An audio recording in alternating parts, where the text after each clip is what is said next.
జగన్మోహన్ రెడ్డి గారి ప్రభుత్వంలో చాలా కీలకమైన పాత్ర పోషించారు 5 ఏళ్ల పాటు పరిపాలనలో. ఆయన ఓటమిని ఊహించారా? అంటే పూర్తిగా ఊహించలేదు అని చెప్పలేమండి. కొంత స్వయంకృత అపరాధం కూడా ఉన్నది ఇందులో అని. మన రోల్ ఈజ్ లిమిటెడ్ అండి. రోల్ ఈజ్ లిమిటెడ్ అంటే మీరు అడిగిన వాటికి మీరు సలహాలు చెప్తారు.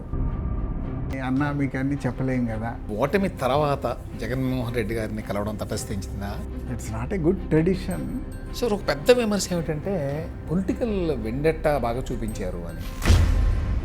ఎవరినో ఒకళ్ళు ఎన్నుకోవాలి కాబట్టి ఎన్నుకోవడం తప్పితే వీళ్ళు మంచివాళ్ళు, వీళ్ళు పుణ్యాత్ములు అని చెప్పి ప్రజల్లో ఎక్కడా ఎవరి మీద లేదండి. 2-3 కాంట్రవర్షియల్ ఇష్యూల్లో మీ పేరు బయటకు వచ్చింది గత 5 సంవత్సరాలు. ఇది కొత్త కాదండి. ప్రత్యేకంగా వ్యక్తిగతంగా అన్యాయం జరిగింది, ఉద్దేశపూర్వకంగా నన్ను ఏదో చేశారు అనేటువంటి భావన ఒకటి ఏమన్నా ఉందా?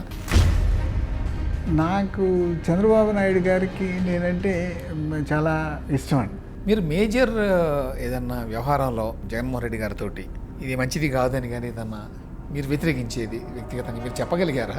సో ఇండైరెక్ట్గా హింట్ ఇస్తారు. సో మన జాగ్రత్తలో మనం ఉంటాం. జైలుకి పంపించడం అనేది పరాకాష్ఠగా వచ్చింది. ఈ కల్చర్ అంతకుముందు లేదండి.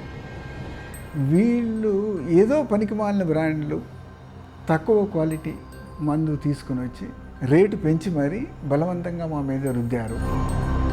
20% ఆఫ్ ది మదర్స్ పే చేయలేదండి. అందులో రూపాయి కూడా కాలేజీలకి.